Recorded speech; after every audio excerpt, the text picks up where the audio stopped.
ठीक है, अब स्टार्ट करते हैं न्यूक्लियर फिजिक्स का जो पार्ट रह गया था।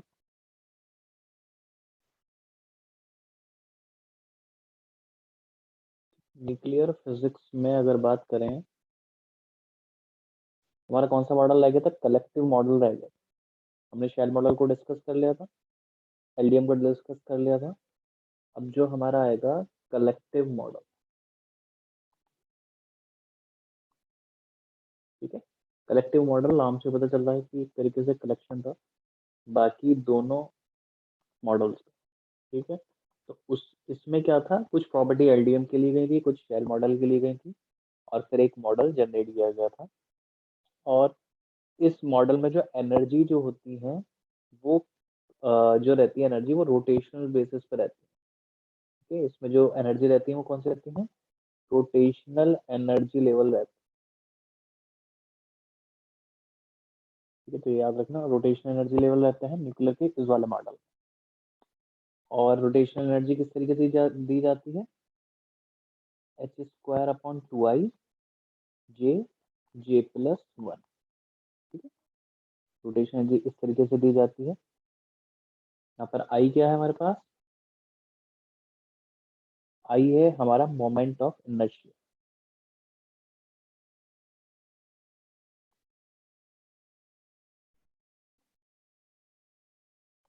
ठीक है, आई हमारा क्या है?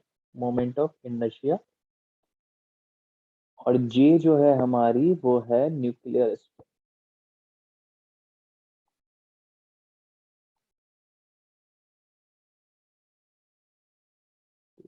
और इसमें जो जे जो रहता है, ठीक है, इसमें जो जे जो रहता है वो रेस्ट्रिक्टेड रहता है। रेस्ट्रिक्टेड रहता है फॉर सम वैल्यूज।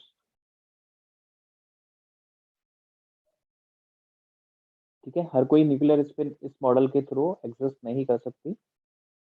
वो केवल कुछ वैल्यूज में क्या रहती हैं? रेस्ट्रिक्टेड रहती हैं, या फिर कह सकते हैं कुछ ही अलाउड रहती हैं। तो जो अलाउड वैल्यू है, ठीक है, अलाउड वैल्यू जो होती है, allowed value of J spin parity की जो रहती है कलेक्टिव मॉडल में, वो कौन कौन सी होती है? सबसे ग्राउंड स्टेट रहती है जीरो, जीरो प्लस। ठीक है, और ये सारी इवन स्टेट रहती है। ठीक है, इवन पैरिटी के साथ रहती हैं सारी। ठीक है, all are with even parity. ठीक है, कौन कौन सी रहती है? जीरो प्लस रहती है, उसके बाद टू आएगी, टू प्लस, उसके बाद फोर प्लस, उसके बाद सिक्स प्लस। ठीक है, इस तरीके से क्या हमारी एनर्जी लेवल की जो स्पिन पैरिटी है कुछ इस तरीके से डिफाइंड रहती है कलेक्टिव मॉडल। क्लियर हुआ ये वाला पॉइंट? ठीक, तो अगर मुझको ई जीरो प्लस निकालनी है तो कितनी आ जाएगी? ऊपर वाले फॉर्मूले में पुट कर दो। इस वाले रोटेशनल वाले में पुट करोगे तो कितना आएगी? जे की वैल्यू जीरो पुट करूंगा तो कितना आएगा? जीरो आएगा। ठीक है, ई टू प्लस पुट करूंगा, यानी कि जे की वैल्यू टू पुट करूंगा तो two, two plus three six, six, six H square, six H cross square upon two I. ऐसे ही ई फोर प्लस की कितनी आएगी? H square upon two I. इसको इधर इजी रहेगा। ठीक है, सिक्स, और फोर के लिए कितना हो जाएगा? Four five twenty. ठीक है, और ऐसे ई सिक्स प्लस कितना हो जाएगा? H cross square upon two आई,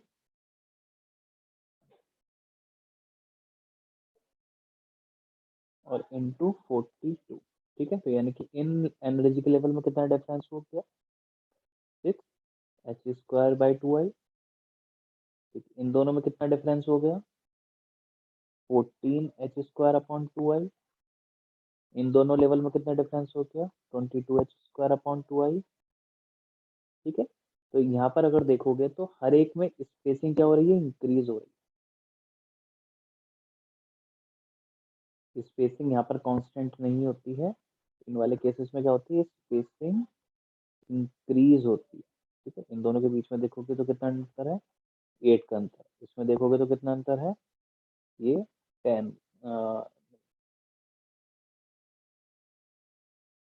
अच्छा नहीं, ये स्पेसिंग है, ये स्पेस, ठीक है, ये जो हमारा स्पेसिंग है तो बता रहा है 6, उसके बाद 12, तो स्पेसिंग क्या हो रही है इन दोनों हर एनर्जी के लेवल के बीच में, इंक्रीज हो रही है।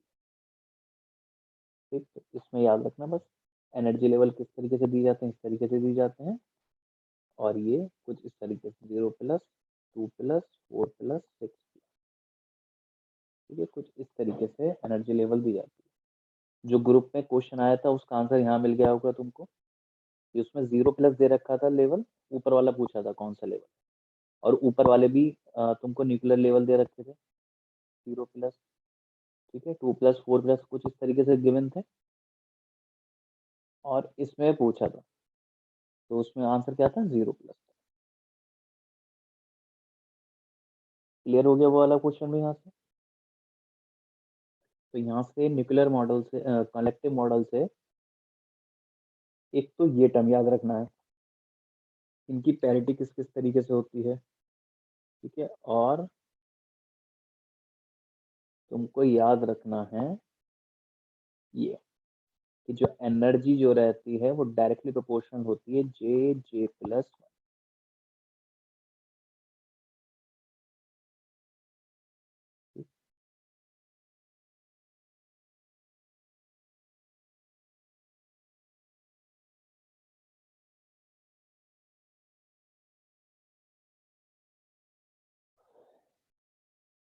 चलो उसको नोट मत करना, वो तो मैं वीडियो डाल दूंगा इनकी, इनको बस समझो। अच्छा, इस पे क्वेश्चन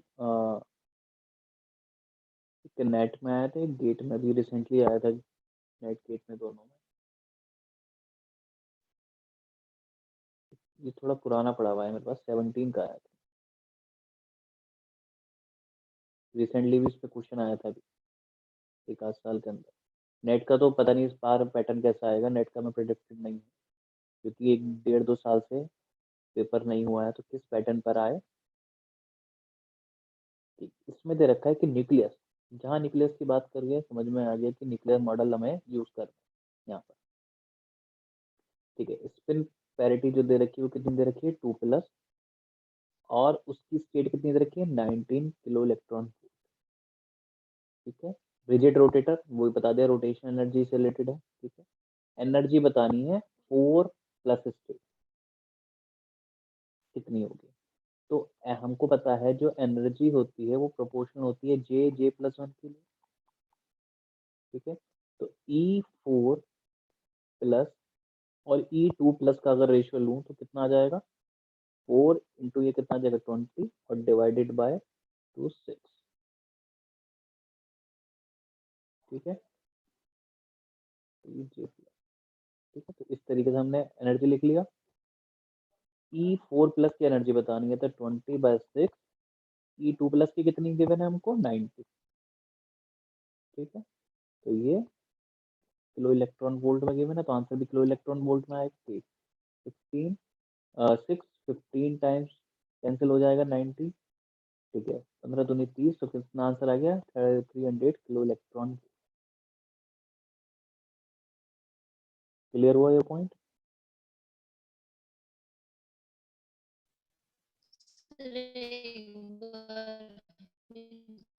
ठीक है, ठीक है, एक बार और देखो इसको।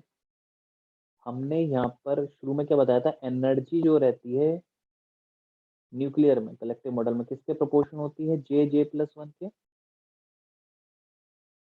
ये होता है ना, E is equals to h² upon 2I होता है, जे प्लस 1, ठीक, ये तो सारा कांस्टेंट है, ठीक, तो इसके प्रोपोर्शन मैंने यहाँ लिख लिया, ये जे है, तो E4 के लिए लिखूंगा तो किसके प्रोपोर्शनल हो जाएगा, 4 इंटू 4+1, यानी कि कितना हो जाएगा 20। ऐसे ही E2 के लिए लिखूंगा तो कितना हो जाएगा 2 2+1, ये आ जाएगा 6। इन दोनों को मैंने डिवाइड कर दिया, रेशियो ले लिया मैंने, ठीक है। तो इस तरीके से आई, अब क्लियर। Yes sir. ठीक है, इसमें अभी नेट में भी आया था, आई थिंक 2018 में, लास्ट वाले में या फिर उससे पहले वाले में आया था। किसी एनर्जी लेवल का गिवन था और दूसरे एनर्जी लेवल का कुछ इसी तरीके से कैलकुलेट करना। ठीक है, तो यहाँ पर कलेक्टिव मॉडल में ये चीज याद रखो ये। और ऐसा दे देता है, इस तरीके से भी क्वेश्चन आ जाते हैं इसमें कि तुमको 4+ की दे दी एनर्जी, 4+ स्टेट के लिए एनर्जी दे दी है, और वो तुमसे पूछेगा एक्साइटेड स्टेट की। ठीक है, या फिर 0 के लिए दे दी तुम्हें, 0+ के लिए ग्राउंड स्टेट के लिए तुमको एनर्जी दे दी, और वो तुमसे पूछेगा सेकंड एक्साइटेड स्टेट के लिए।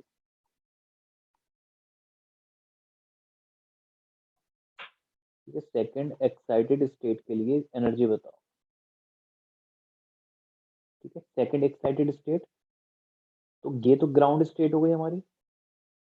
फर्स्ट एक्साइटेड स्टेट 2+ हो गई, सेकंड एक्साइटेड स्टेट कितनी हो गई 4+, तो इसका मतलब तुमको किसके निकालनी है 4+। तो इस तरीके से भी यहाँ से क्या क्वेश्चन वो हो सकता है। तो ये ग्राउंड स्टेट हो गई, तो फर्स्ट एक्साइटेड, और ये हो गई हमारी सेकंड एक्साइटेड। ठीक है, क्लियर यहाँ से पॉइंट।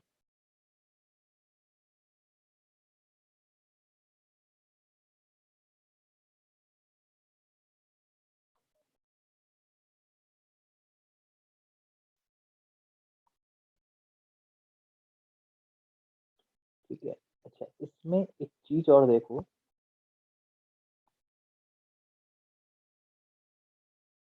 इसमें नहीं है मतलब बेसिक है, इससे हटा दो, ये खत्म हो गया। अगर तुमको दो एनर्जी लेवल दे रखे हैं, जे दे रखा है हमको L+½ और दूसरा दे रखा है L-½ ठीक है, तो इनके बीच में जो स्पेसिंग होगी, ठीक है, डेल्टा E, उसकी वैल्यू होगी h×2 2L+1। ठीक है, ये फॉर्मूला है याद। कई बार L की वैल्यू दे देगा और तुमसे पूछेगा कि इस स्प्लिटिंग के लिए, ठीक है, कि ये कुछ भी दे दिया कि S2 दे दिया, कुछ भी S ऑर्बिटल दे दिया, S मत लो, S की जगह कुछ और ले लो, जैसे D ले लिया, ठीक है, कोई सा 3D ले लिया या कुछ ले लिया, कि इस ऑर्बिटल के लिए स्प्लिटिंग टर्म के बीच में एनर्जी। ठीक है, तो अगर यहाँ पर ये इसमें एक इलेक्ट्रॉन है, उसमें जो एनर्जी डिफरेंस बनेगा L+½ और L-½ ठीक है, अगर इस टाइप का केस बनता है तो इसकी डेल्टा एनर्जी कुछ इस तरीके से दी जाती है।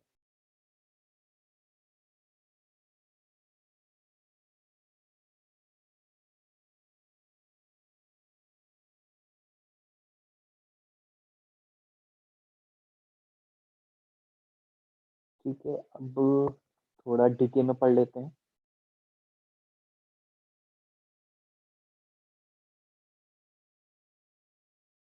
डीके में एक बहुत फेमस फॉर्मूला है कि इस पर हर बार क्वेश्चन कई बार आए, जो स्टेट लेवल की यूनिवर्सिटीज के एग्जाम होते हैं या फिर जॉब के लिए होते हैं जिसमें सिलेबस होता है, उसमें क्वेश्चन आता ही है।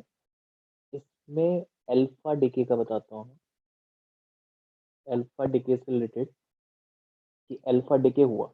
अल्फा डीके किस तरीके से होता है, अल्फा डीके में कोई हमारा पार्टिकल है, सपोज करो एक्स, इसका एटॉमिक नंबर है, एटॉमिक नंबर Z और मास नंबर A। ठीक है, तो ये डीके होता है। डीके, अच्छा इससे पहले थोड़ा और बेसिक, थोड़ा डीके का ओवरव्यू दे देता हूँ मैं तुमको।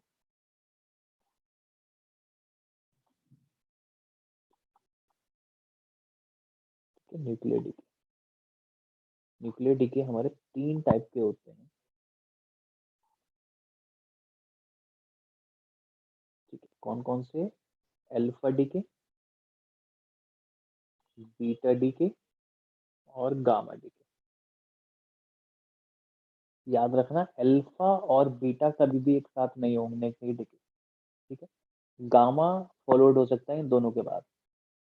गामा हमेशा किसके बाद होता है, अल्फा और बीटा डिके के बाद गामा डिके आ सकता है, लेकिन अल्फा एंड बीटा डिके कभी भी साथ में नहीं आते।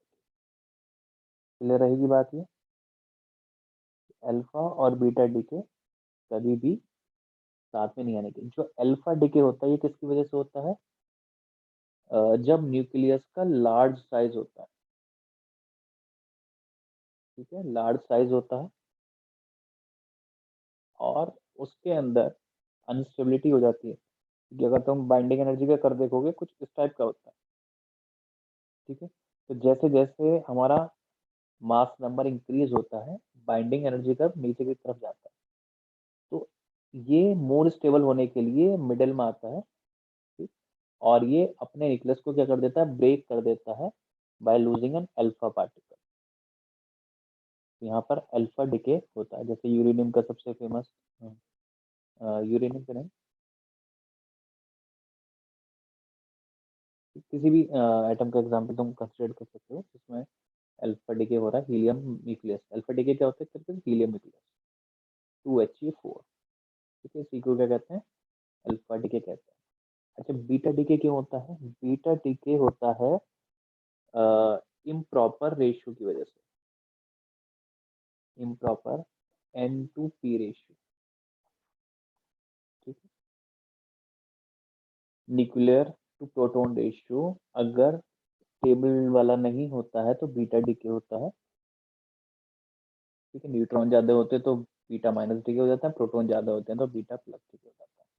और गामा डिके क्यों हो जाता है, गामा डिके में क्या होता है कि जब अल्फा और बीटा डिके के बाद जो डॉटर न्यूक्लियाई है, ठीक है, जो न्यूक्लियाई हमारे बाद में बनते हैं, तो डॉटर न्यूक्लियाई कौन सा होता है कि एक पेरेंट न्यूक्लियाई होता है, ठीक है, जो ब्रेक होके या जो भी उसमें फॉर्मेशन होती है कुछ, अल्फा डिके और बीटा डिके, उसके बाद जो भी डिके बचता है, ठीक है, डिके होने के बाद जो भी न्यूक्लियस बचता है उसको क्या कहते हैं, डॉटर न्यूक्लियाई,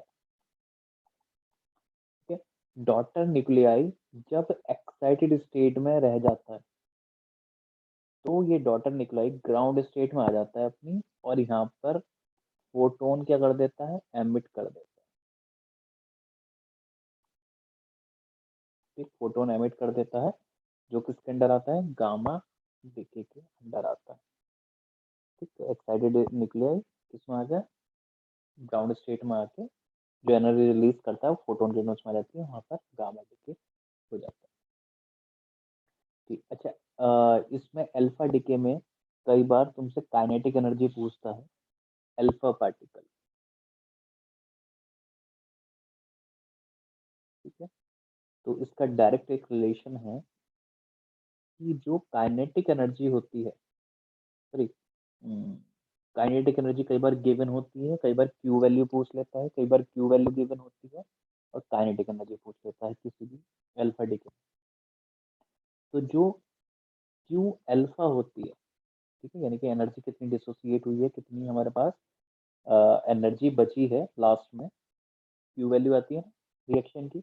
तो अल्फा पार्टिकल की जो क्यू वैल्यू होती है वो होती है ई अल्फा, के alpha, kinetic energy of alpha, kinetic energy of alpha A upon A minus 4, ठीक है। इस तरीके से हम ए यहाँ पर मतलब ए की वैल्यू बहुत बड़ी होती है,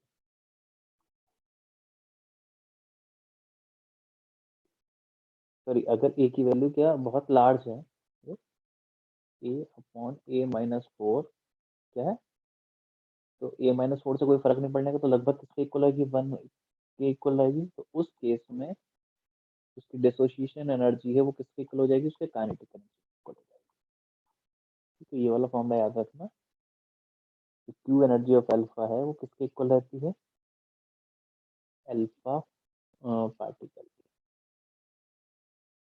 और जब ये न्यूक्लियस काफी बड़ा हो तो उस टाइम पे जो क्यू वैल्यू रहती है, यानी कि जो एनर्जी रिलीज होती है इसमें रिएक्शन में वो किसके इक्वल होती है, वो सारी एनर्जी कौन ले जाता है, फिर अल्फा पार्टिकल ले जाता है। कब? जब न्यूक्लियस बहुत बड़ा हो, तो जितनी भी रिलीज होगी एनर्जी वो किस में जाएगी, वो अल्फा पार्टिकल ले जाएगा। तो ये चीज याद रखना। और ये रहा क्वेश्चन।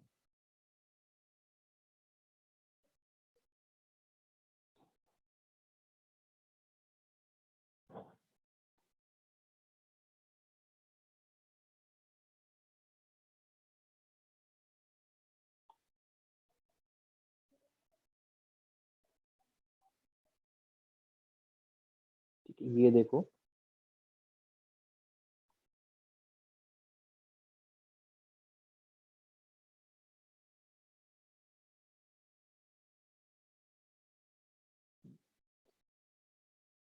स्पॉन्टेनियस अल्फा डिके हो रहा है हमारे पास। न्यूक्लियर कौन सा है, ये टोटल एनर्जी कितनी रिलीज होगी इन द रिएक्शन, यानी कि क्यू वैल्यू पूछ रहा है रिएक्शन की।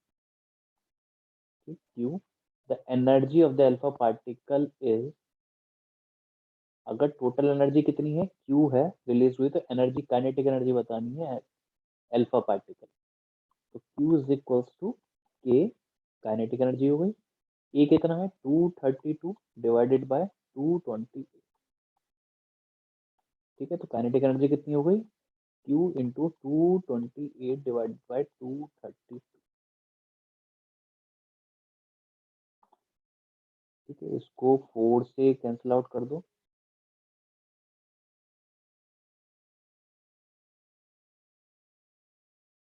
4 से कैंसिल आउट करोगे तो 4 5 या 20 और 28 7 टाइम्स, और ऐसे 4 32 8 8 टाइम्स, तो 58 57 डिवाइडेड बाय 58।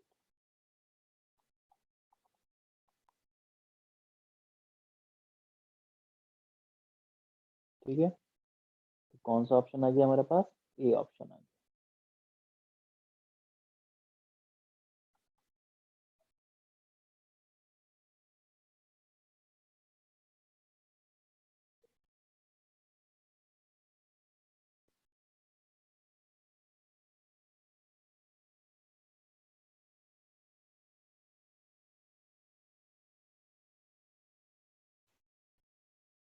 ठीक है, और देखते हैं क्वेश्चन इस पे।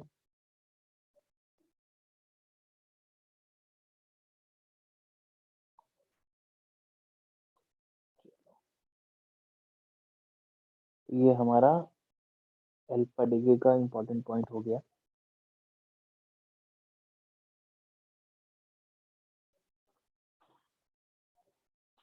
अच्छा, बीटा डिके पे आते हैं।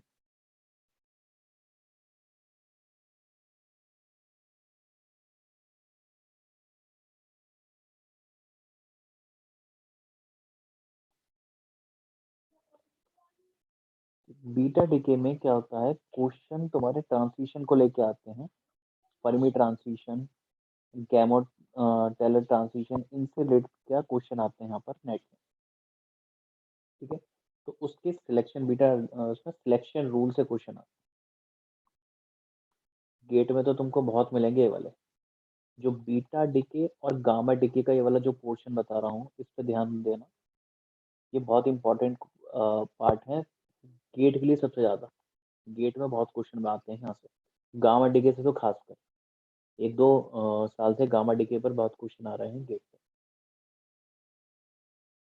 सिलेक्शन रूल क्या कहता है, सिलेक्शन रूल ये बताता है कि कोई भी बीटा डिके ऑकर करेगी या नहीं करेगी। ठीक है, तो इसके अंडर जो हमारा सिलेक्शन रूल है,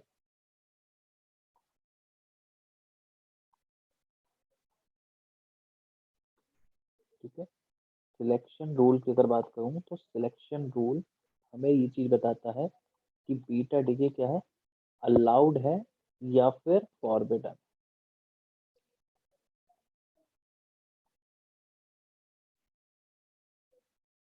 ठीक है, अलाउड किस केस में कहेंगे, जब इलेक्ट्रॉन एंड न्यूट्रिनो ये are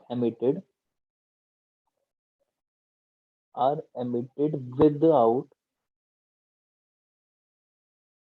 any orbital angular momentum.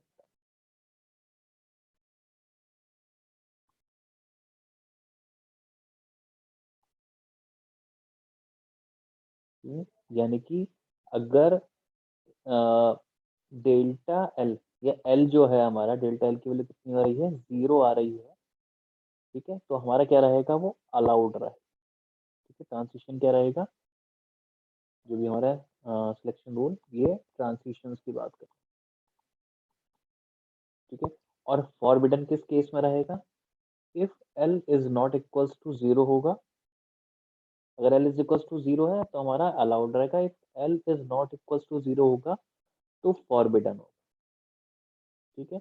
और फॉरबिडन की भी बात करूं तो फॉरबिडन भी 3 तरीके से होगा, फर्स्ट फॉरबिडन, सेकंड फॉरबिडन और थर्ड फॉरबिडन,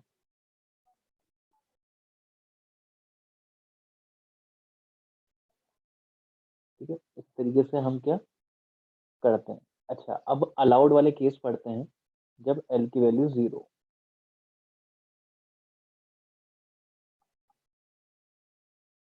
ठीक है। अलाउड में भी अगर बात करें तो अलाउड में भी दो केस रहते हैं, कि अलाउड ये ट्रांसिशन किसकी तरह से, जो अलाउड ट्रांसिशन है ये किसकी वजह से है, ठीक है, किसके थ्रू है, फर्मी ट्रांसिशन है,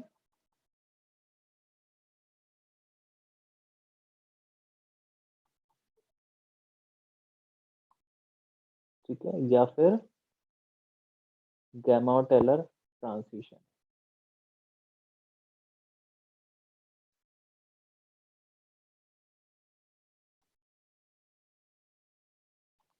ठीक है, जीटी ट्रांसिशन भी बोलते हैं, ठीक है, फर्मी ट्रांसिशन है या फिर गैमा टेलर ट्रांसिशन। अच्छा, अब एल इज इक्वल टू 0 वाले केस में ये तो पता चल गया था अलाउड कब है, एल इज इक्वल टू 0 है, अगर इलेक्ट्रॉन की और न्यूट्रॉन की स्पिन क्या है, एंटी पैरेलल है, ठीक है, इलेक्ट्रॉन और न्यूट्रॉन की स्पिन क्या है, आर एंटी पैरेलल, ठीक है, एंटी पैरेलल, यानी कि एस की वैल्यू कितनी है, 0 है। जब एस 0 है, एल 0 है हमारे पास, तो इसके लिए सिलेक्शन रूल क्या होता है, सिलेक्शन रूल क्या है, डेल्टा जे भी 0 होगा और डेल्टा एस भी 0, क्योंकि एल 0 है हमारा इस केस में। अच्छा, गामा और टेलर ट्रांसिशन कब होगा, जब स्पिन क्या होगी, 1 होगी, ठीक, स्पिन 1 होगी तो डेल्टा जे के लिए मतलब जो सिलेक्शन रूल होगा वो कितना होगा, 0 प्लस माइनस 1 और S is equals to 1,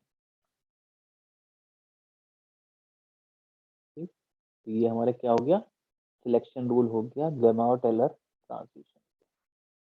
clear ये बात, किस तरीके से क्वेश्चन आएंगे, क्वेश्चन कुछ इस तरीके से दे देगा, इस पर एग्जाम्पल कराता हूँ। क्वेश्चन दे दिया 1H3 gives 3H2 plus electron chemistry,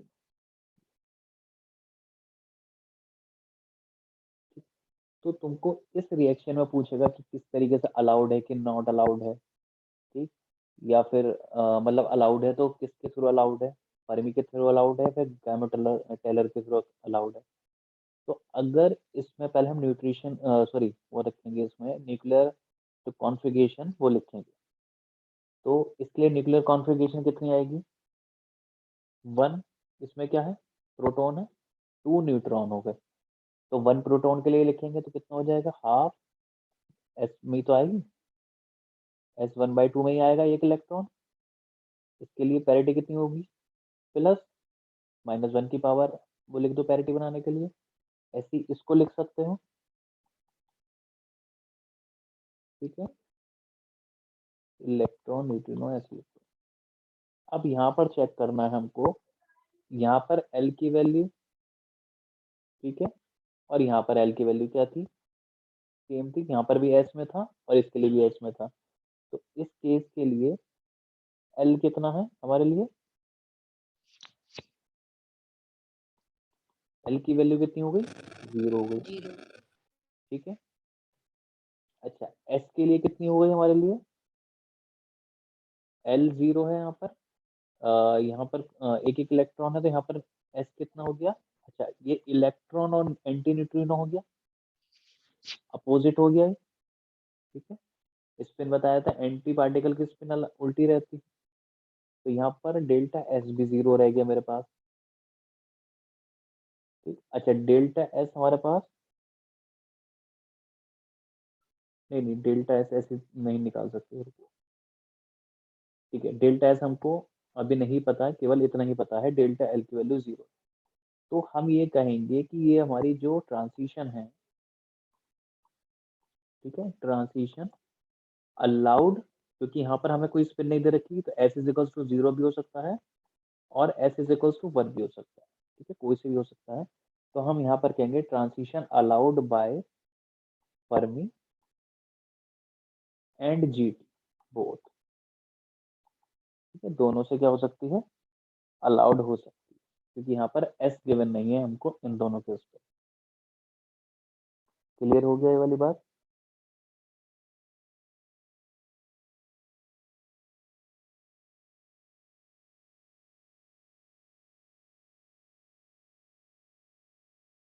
ठीक है, इस तरीके से हमने क्या कर दिया, ये इस तरीके से हम गैमो टेलर चेक कर लेंगे और हम चेक कर लेंगे आपका